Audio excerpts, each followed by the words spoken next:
Hey guys, how it's going? I'm Sliver from the YouTube channel Sliver of Time, and this is my very first real video. Actually, I did make 2 videos yesterday, but those were just to test the system. Before we get started, I thought it would be a good idea to say a few words about myself. I'm 21 and I'm a medical student in Hungary, my actual name is Ben. About the channel. It is youtube.com/sliveroftime. I plan to do 2 videos a week at least, starting off with some Hearthstone arenas, and in the future I plan to do some Risk of Rain or Heroes 5 videos depending on what you guys like. Okay, so let's get started with the arena. As you guys can see, I'm doing a post commentary because I didn't quite figure out how to make the microphone work live. It has a lot of background sound. Also, we're going to play as a paladin. I prefer the paladin out of those 3 classes. Obviously the Argent Commander. Even after the nerf, it's really good. This was quite a decision. I think early game is more important than the heal, so I took the dwarf. Also, paladin win ratio really matters on the number of true silvers and consecrations the deck has, so I did pick the true silver there, and I might pick some other true silvers as well. I think those cards were really bad, all of them, so I chose the Murloc. We got our first consecration here. I did pick Divine Favor for the card draw because I find that generally at least half of the matches you lose because you don't have enough cards, or at least I do. So we're getting our second consecration, which is pretty good.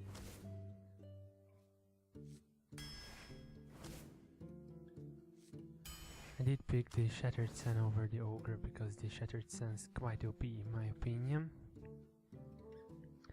Also, the Elven Archer, I think it's a little bit it is thought that it's quite bad, but I don't think so, because most of the time you can find quite effective use of that 1 damage she does, so that's okay. Now I'm lacking a bit of a late game here. We've already got 1 Argent Commander and I don't really consider that late game. This is a tough choice here because the Shattered Sun's really good, and also Frostwolf would be very good with this deck. We get our second true silver, which is pretty good as well. Now I had the option to pick the 3rd consecration, but I thought that was a bit too much.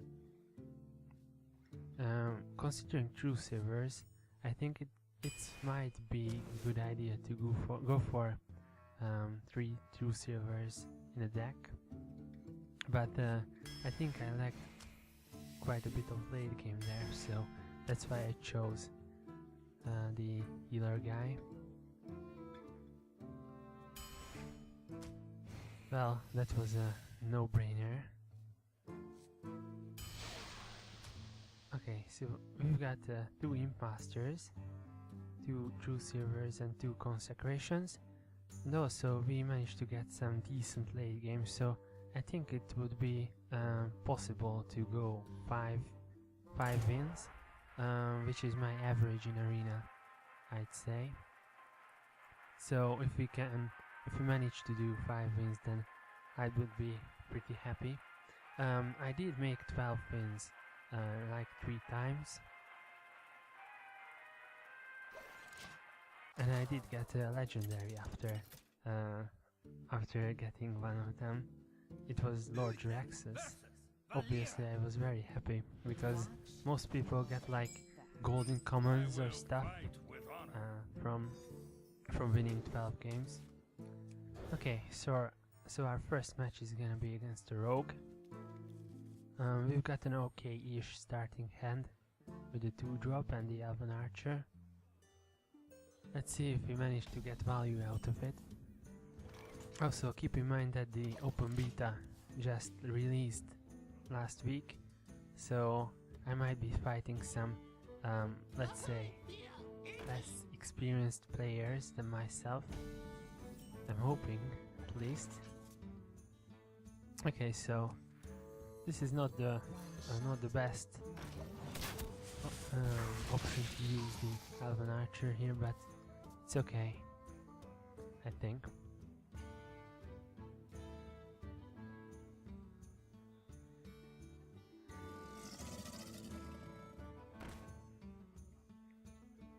The Crocolisk is a stolid 2-drop.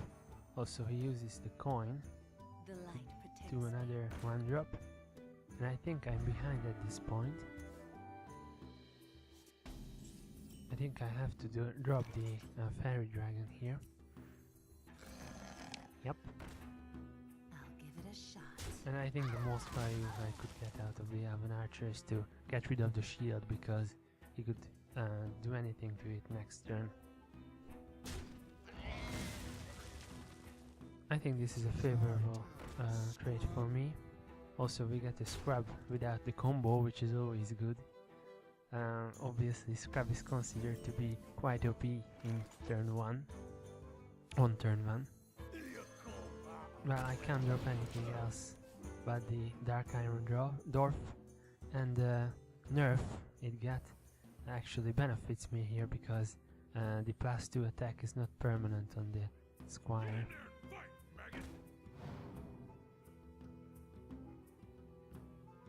Seems he will get rid of it quite efficiently. Yep. Bit of a bummer. Well, here I should be able to get rid of the questing adventure next turn, so that's why I played the Naga. Because he has to play 3 cards to get out of the range of the Argent Commander, which he won't. I'm not sure if I agree with that decision, but I guess he doesn't have any damage in his hands.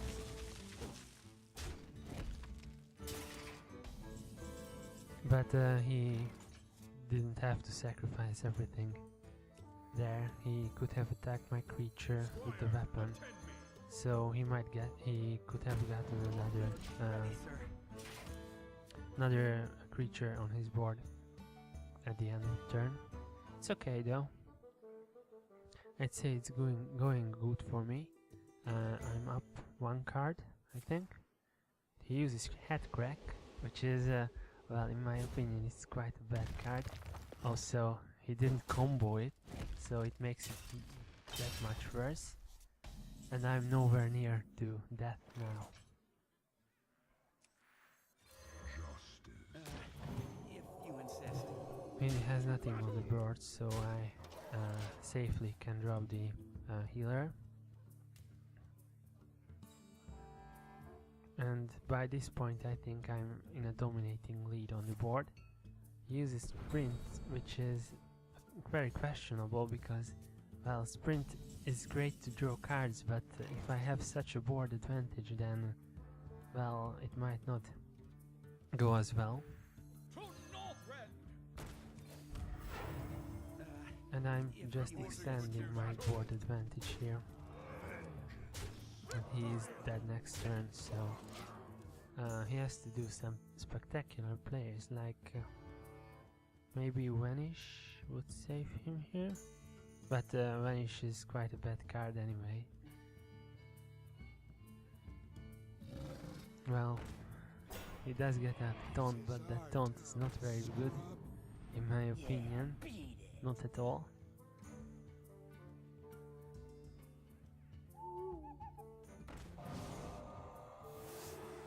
And I think I've got lethal.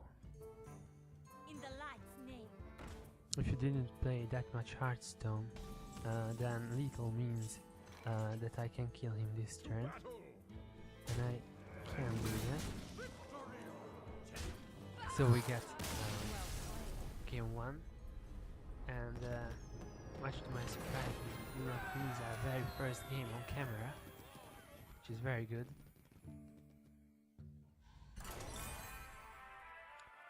Also, feel free to let me know how I'm playing and what mistakes do I make down at the comment section below. Also, feel free to comment about the audio or video quality.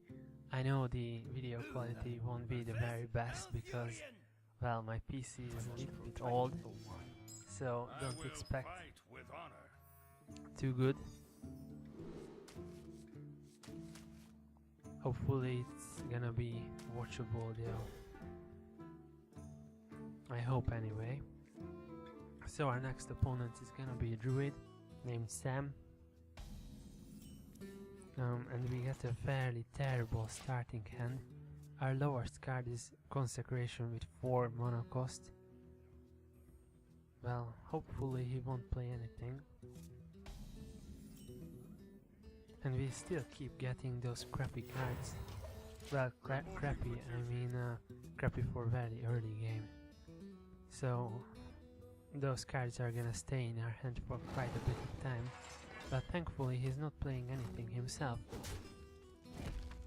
So that's good for us, but still.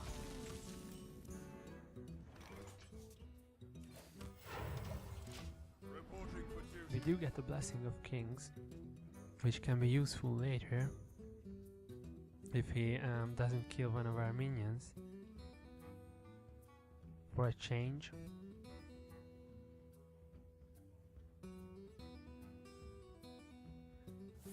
He's got quite a bit of cards as well. He didn't play anything yet at all. Is he gonna coin now? Yep. So we might be seeing a 2-drop here. Frostwolf Grunt. It's okay, I think. So we could drop the Fairy Dragon and trade with it, but at least I hope I can trade with it, because he can't like wrath the Fairy Dragon, obviously. Generally you do expect a druid to go with some huge minions like Argent Protectors, Iron Barks, so it's not that strange that he didn't play very much cards yet. So he gets rid of my card there.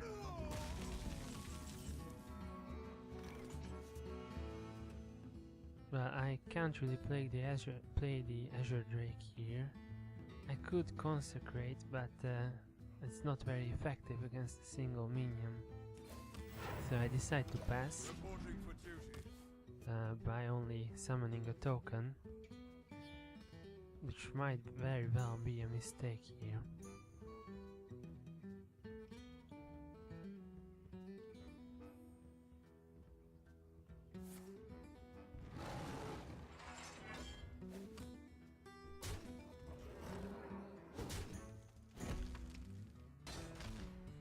So he gets rid of my Argent or token, plays a Cobra, which is quite a bit of a problem. Since I play anything big here, he would instant kill it. Unfortunately I can freeze the Cobra. I think I'm thinking about that, yeah.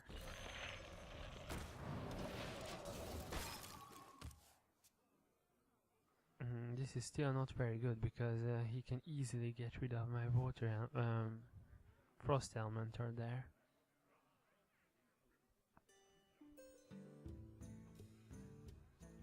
Oh, this is very easy. He gets so much value out of that Frostwolf plant.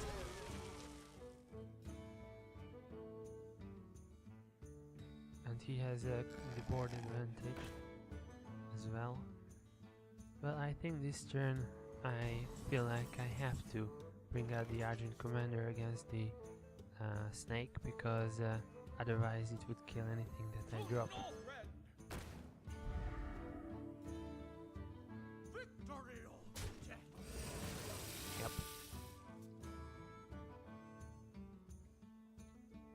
So I would say he's in the lead still.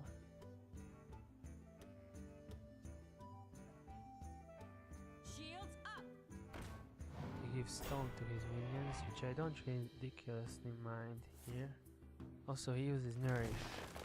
Well, to say the least, I really hate Nourish. I think it's one of the instant win cards in Arena because, as I've said already, most of the time, at least half of the time, I lose because I don't have any cards. So Nourish, which lets you draw 3 cards, makes you very resistant against running out of cards. So he has a dominating board advantage there, but I think I can get out of it. And my health is not too bad.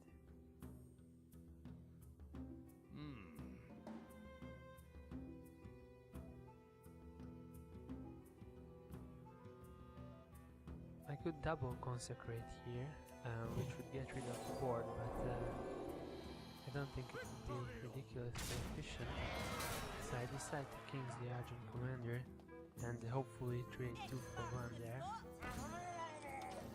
And also dump some crappy creatures down.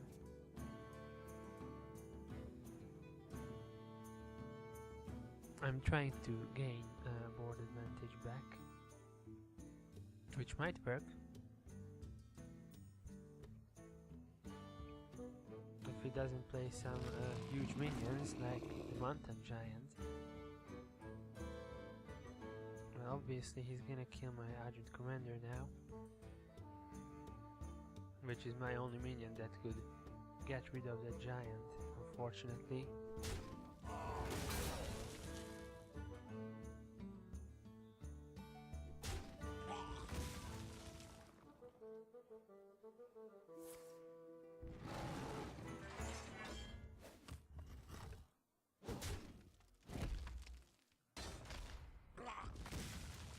So he has quite a bit of board advantage, and I don't have any removal like Big Game Hunter. That would be quite good in this situation. But I feel I can make him attack the Harpy, which is quite a bit of threat on the board. And I think that if he attacks the Harpy, then the giant would be on 4 health and I could consecrate it down. But that won't happen, unfortunately.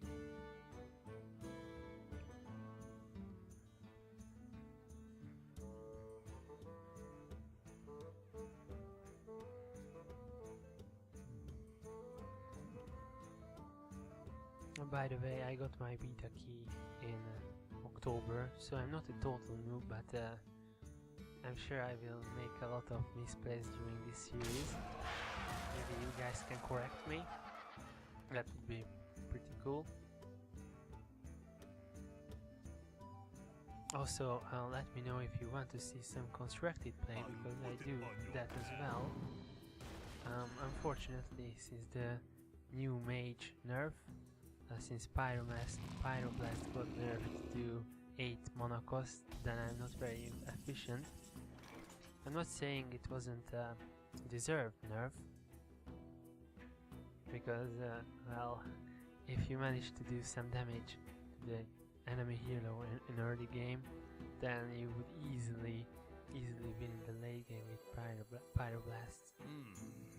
Now here, I'm thinking about Azure Draking and Crystal Warlording, which is quite a good play, but unfortunately it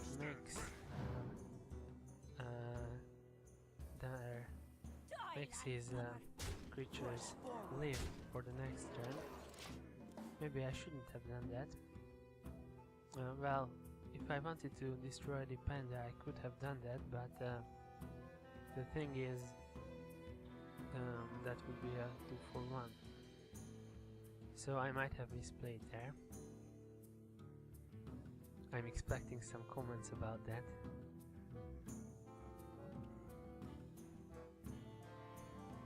He's thinking about what he can do now. Well, I'm at 19 and he has 13 damage on the board.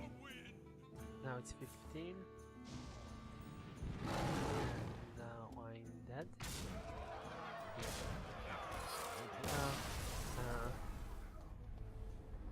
hindsight, I shouldn't have left those two creatures on the board, but he still did have quite a bit of stuff to buff his exciting minions, so well, it was like 8 extra damage.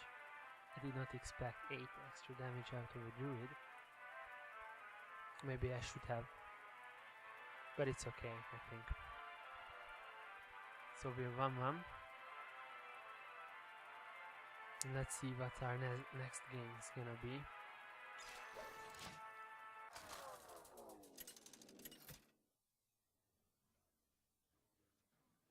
Uther versus Jaina. Also, You asked for it. you guys should let me know about the how well is the video edited, because I'm quite new to producing videos on YouTube and video editing altogether. So be gentle, but I accept all tips.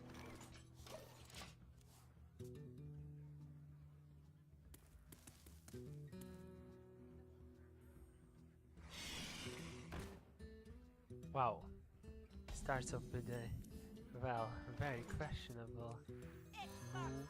Well, I guess he had to choose between verse minions, but that minion is pretty bad in my opinion. We shall see. Well, against the mage, the main problem is mainly flame strike. You have to organize your minions that way, so flame strike gets minimal value, which I will try here. Obviously it's 7 costs, so now I don't really have to worry about it yet.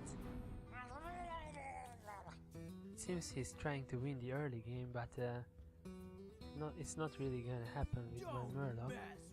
So, and also he can't really ping with that drop, so he can't really get rid of my stuff very efficiently.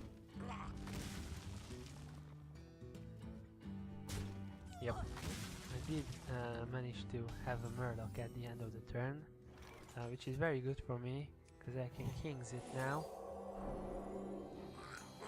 And now it could trade with both of the creatures of my enemy, my opponent, sorry. May my ancestors watch over.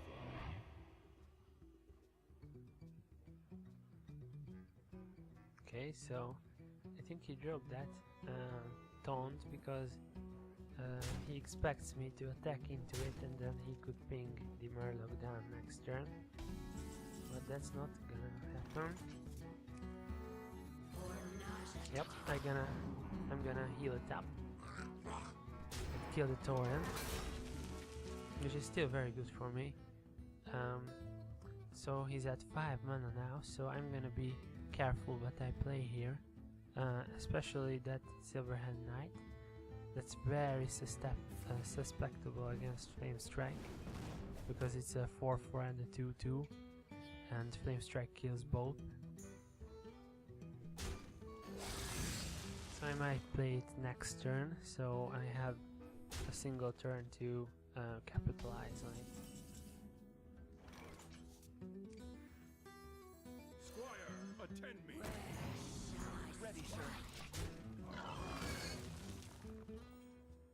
So I've got board control, but against the mage, that's not very good, because we can Flame Strike next turn. So I'm quite worried about getting Flame Strike here. He also plays a Sea Giant, which is an 8/8. So in this position, I'm gonna have to think about killing the Giant next turn after the possible Flame Strike.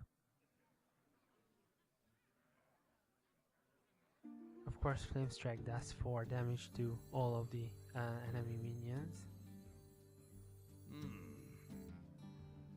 I'm thinking about playing the Venture Co, but that wouldn't really kill the Giant after the Flame Strike. To battle. So I'm gonna kill the Mirror Images If you and insist. hurt the Giant with the Naga. and Shattered Sun the 4/4. Cleanse the sun well. This is good because at 7 mana the mage cannot really flame strike and ping, so the Silverhand Knight will stay alive in case he flame strikes.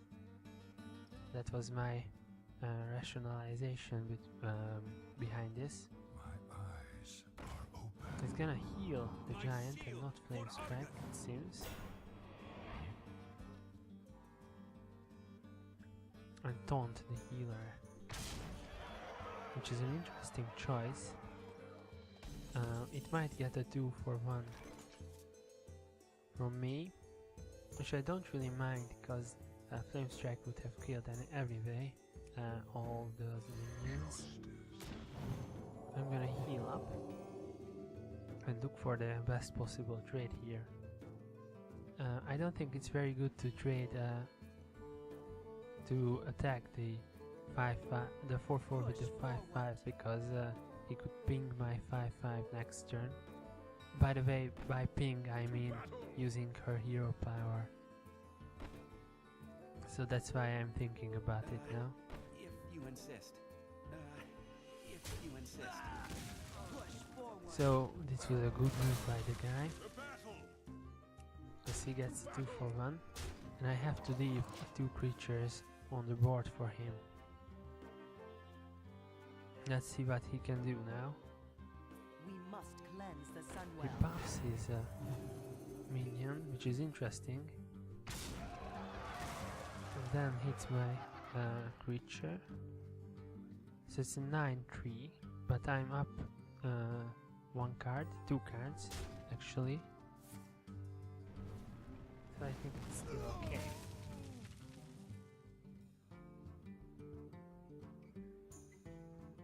I just have to take care about that 9/3 minion.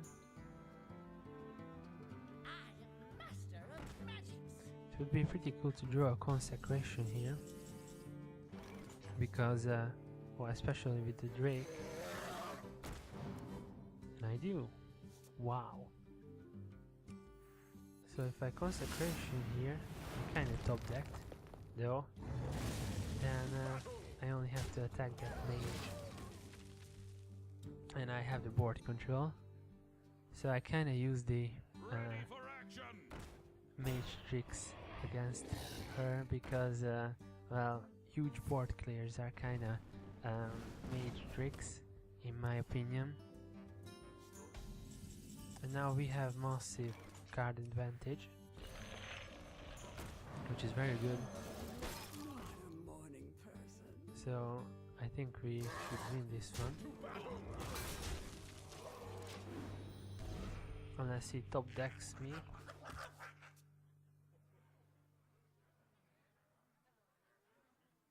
But still, we've got enough cards in our hands to win. Well, of course, he top decks a Flame Strike in true mage fashion, but I think it's gonna be okay because I've got enough creatures in my hand to still win the game. I'm playing the Venture Coalesce because, of course, it would increase the cost of the creatures that I play after him. So that's a little bit of tactic for you guys. If he top decks another Flame Strike, then he could clear the board, but he doesn't, fortunately.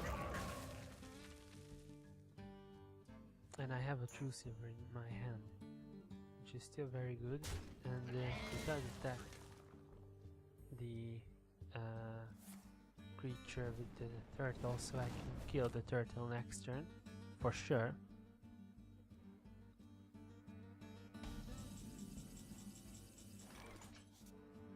Now we have a panda, which is still very good, because we can panda back the Ink Master, so we get extra value. Now none of us has too much cards at this point, but he's at 9 health, and if he can't get rid of my creatures now, then he might lose.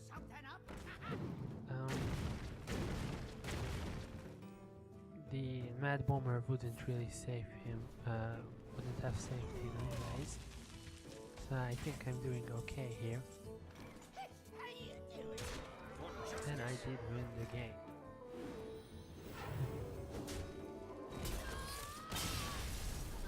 Okay.